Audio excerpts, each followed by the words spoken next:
Em poucas palavras. Um olhar sobre o mundo, a vida e a sociedade, à luz da Palavra de Deus, com Augustus Nicodemos. Olá, começamos agora mais um programa Em Poucas Palavras, nesta emissora e também aí no seu podcast, no Facebook, também no site da Primeira Igreja Presbiteriana de Goiânia, onde você pode acompanhar todas as edições deste programa. Inclusive, algumas pessoas perguntam ao pastor, como é que eu posso acompanhar na rádio e tal? Olha, a rádio que às vezes é local, você não vai conseguir acompanhar, mas você pode entrar na internet e acompanhar pelos podcasts e certamente radioipb.podomatic, né? um C mudo aí no final.com. Ali você tem todos os programas e também no site da Primeira Igreja Presbiteriana de Goiânia. E lá no site, Nathan, do Podomatic, né, que você explicou aí, ele tem inclusive a relação, dá para ver a relação Exato. de todos os programas, você pode ir um por um e escolher o que você quer ouvir. Espero Exato. que ouça todos, né? Tem lá. Tem a ordem decrescente, né? O primeiro está lá nas primeiras linhas lá embaixo. Vai procurando que você encontra e algumas das suas perguntas podem ser respondidas. Pastor, como vai? Tudo bem? Olá, Nathan, querido ouvinte. A sua audiência faz com que seja motivo de grande alegria para nós gravar esse programa. Vamos ao tema de hoje. Teísmo aberto, também conhecido como teologia da abertura de Deus, teologia relacional. Em suma, procura tentar explicar como é que Deus age em relação à presumida capacidade humana de escolher livremente o bem ou o mal e, às vezes, pego de surpresa com alguma situação do dia a dia, do cotidiano, que não estava nos planos dele. A opinião que os teístas abertos têm da soberania e a presciência de Deus, esse é o tema do programa de hoje.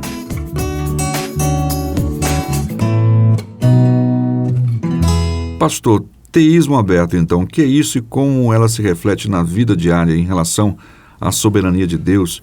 Para que se entenda o que esse assunto tem a ver com a gente, lendo um determinado livro, percebi que o autor era um desses teístas abertos, porque num certo momento ele disse que determinadas coisas ocorrem na vida humana porque algumas destas coisas estão fora do controle de Deus e ele não pode fazer nada. Pois é, perigoso afirmar isso, né? Então. Pois é. Nathan, os teístas abertos, eles dizem que Deus não é onisciente, ou seja, Deus não conhece o futuro, porque o futuro ainda não aconteceu. Deus só conhece aquilo que acontece. O que vai acontecer foge ao conhecimento de Deus. E Deus, no seu relacionamento com os homens, limitou-se. Ele abriu mão da sua onipotência, da sua capacidade de fazer tudo o que deseja, de ter tudo o que ele quer, para que o relacionamento com o homem fosse significativo. Isso é o que eles dizem. Eles estão querendo dar uma resposta para a seguinte questão. Se o homem é livre, ele tem livre-arbítrio completo, né, liberdade libertária completa e perfeita, Deus não pode ter determinado absolutamente nada. Porque se Deus determinou alguma coisa, então aquela coisa já não é mais aberta. Não é? Ela é imutável e inflexível. Exatamente porque Deus não determinou nada, Deus não decretou o futuro, então o futuro está aberto, tudo pode acontecer. E o que vai decidir o futuro são as decisões humanas. E nesse sentido, Deus age juntamente com o homem construindo o futuro. Deus vai se amoldando às decisões humanas, Deus vai alterando a sua vontade, seu propósito e o seu querer, de forma que o homem, junto com Deus, constrói o futuro. Então, essa é a proposta dos teístas abertos, né? Eles são chamados de teístas abertos ou teologia da abertura de Deus, exatamente por isso, porque o futuro está aberto, o futuro não está determinado. Agora, há um raciocínio por detrás dessa ideia que é muito interessante, Nathan. E quem eu vi desenvolvendo esse conceito aqui no Brasil pela primeira vez foi exatamente o pastor Ricardo Gondim. Exato. O Gondim argumentava mais ou menos assim, e eu creio que ele estava sendo bastante coerente. Ele disse assim: se Deus sabe o que é que eu vou fazer daqui a 10 segundos, então eu não sou livre. Se Deus sabe que ao entrar naquela sorveteria eu vou escolher um sorvete de açaí, Então essa decisão já está fixa. Não é que Deus determinou. Ele sabe que essa vai ser a minha decisão. Então ela não pode ser alterada mais. O que os teístas abertos então fizeram foi levar a doutrina do livre-arbítrio e da liberdade do homem à sua consequência lógica. Porque se Deus sabe o que é que eu vou fazer, então eu não sou livre. Então a opção, já que eles não querem negar o livre-arbítrio e a liberdade que o homem tem de escolher o que ele quiser, então eles preferiram esvaziar Deus da onisciência. Deus não sabe o que é que eu vou fazer. O Gondim disse isso por ocasião daquele tsunami que invadiu ou que afetou a Ásia alguns anos passados, que foi uma tragédia, não é, inominável. Exato. Muitas pessoas morreram. E na tentativa de responder a pergunta, né, por que Deus não impediu, por que Deus não fez nada, num artigo de revista, na revista Ultimato, então Ricardo Gondim claramente disse que Deus não podia ter feito nada, primeiro porque ele não sabia e segundo também porque mesmo que soubesse, ele não teria condições de fazer, ou não queria ou não teria condições de fazer. Mas o ponto foi que aquilo como que pegou Deus de surpresa. Então esse é o pensamento do teísmo aberto, né? Nós temos várias dificuldades com o teísmo aberto. E vale a pena lembrar, Natsan, que quem se levantou no Brasil para combater estas ideias do teísmo aberto, de que Deus não conhece o futuro, não foram somente os calvinistas, mas também arminianos. Gente da Assembleia de Deus, teólogos batistas, junto com teólogos presbiterianos e calvinistas, fizeram uma frente contra essa ideia, não é? Porque tanto os arminianos quanto os calvinistas professam que Deus é onisciente. É soberano. Deus é soberano, Deus conhece todas as coisas. A divergência é com relação aos decretos de Deus, não é? Com relação aos decretos de Deus.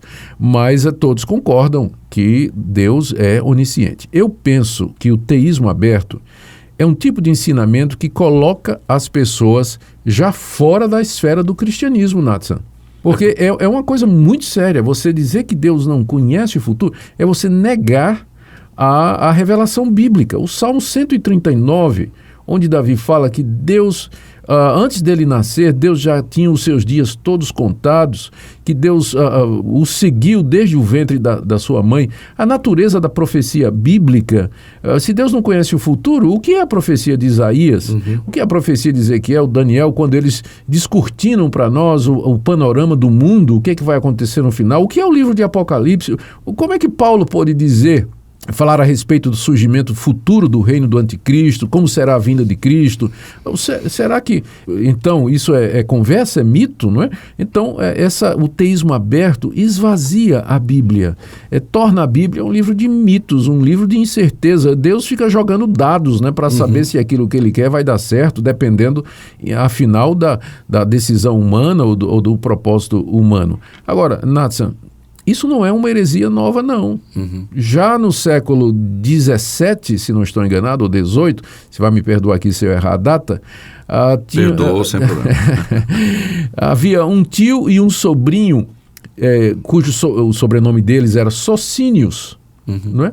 E ambos, o tio e o sobrinho, defendiam exatamente esse ponto há 200, 300 anos atrás.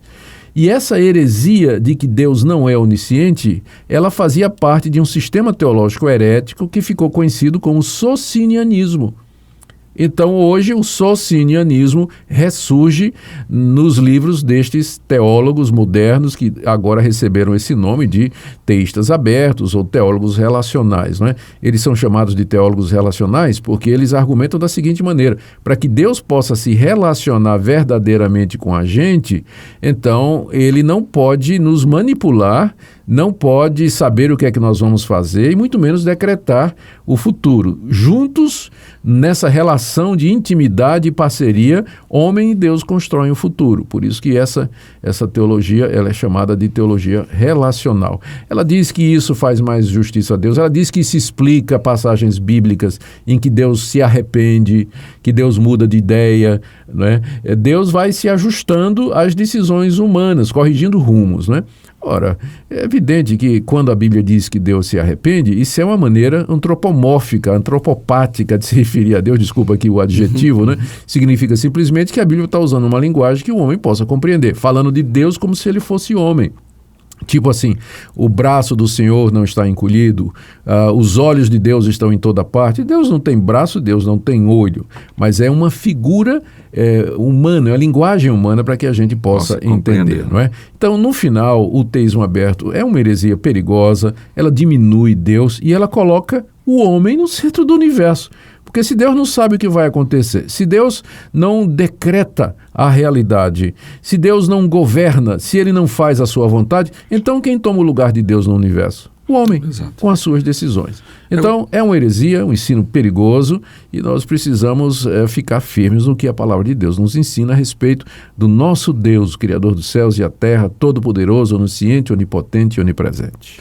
Essas questões que ocorrem no mundo, como foi citado até pela questão do Ricardo Gondim, dos eventos como catástrofes e tantas outras coisas, nós já falamos até num dos programas, que é um completo desconhecimento da questão escatológica, né? Que a Bíblia destaca essas questões como parte do juízo de Deus. Como parte do juízo de Deus sobre o mundo. Está lá no sermão escatológico de Jesus, não está correto. Então, é desconhecimento da Bíblia, portanto, na verdade. Bem, nós ficamos por aqui então no programa de hoje. Já a gente volta, vamos ouvir algum trecho de uma música e daqui a pouquinho a gente volta para o encerramento deste programa, dessa edição. Nosso Deus é soberano, Ele reina antes da fundação do mundo. Nosso Deus é soberano, Ele reina antes da fundação do mundo. A terra se forma e vazia, e o Espírito do nosso Deus se movia sobre a face das águas. Foi Ele quem criou o céu dos céus e fez separação das águas da terra seca. Foi Ele quem criou os luminares e criou a natureza e formou o homem. Glória a Deus por suas maravilhas, pelas suas grandezas. Glória a Deus por suas maravilhas, pelas suas grandezas. Glória a Deus, nosso Deus é soberano, Ele reina antes da fundação do mundo.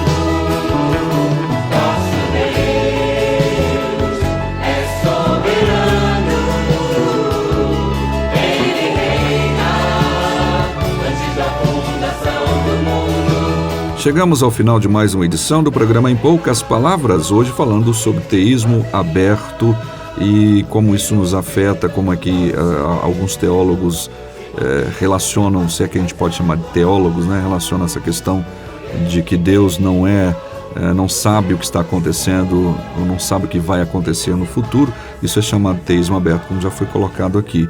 E esperamos que você tenha aprendido um pouco mais para fortalecer a sua fé bíblica. Nosso WhatsApp é o 6296389557. Pastor. Muito obrigado, querido ouvinte, pela sua audiência, e lembre que o Deus que se revela na Escritura é onipresente, onipotente e onisciente. Ele tudo sabe, Ele tudo vê e nada acontece fora da sua vontade e do seu querer. Amém. Que Deus te abençoe hoje e sempre. Até o próximo programa. Em poucas palavras. Um olhar sobre o mundo, a vida e a sociedade, à luz da Palavra de Deus. Apresentação, Nadson Matias. Comentário, Augustus Nicodemos. Um programa da Primeira Igreja Presbiteriana de Goiânia, Rua 68, esquina com 71, Centro. Visite o nosso site www.pipg.org. Apoio, Seminário Presbiteriano Brasil Central, Goiânia.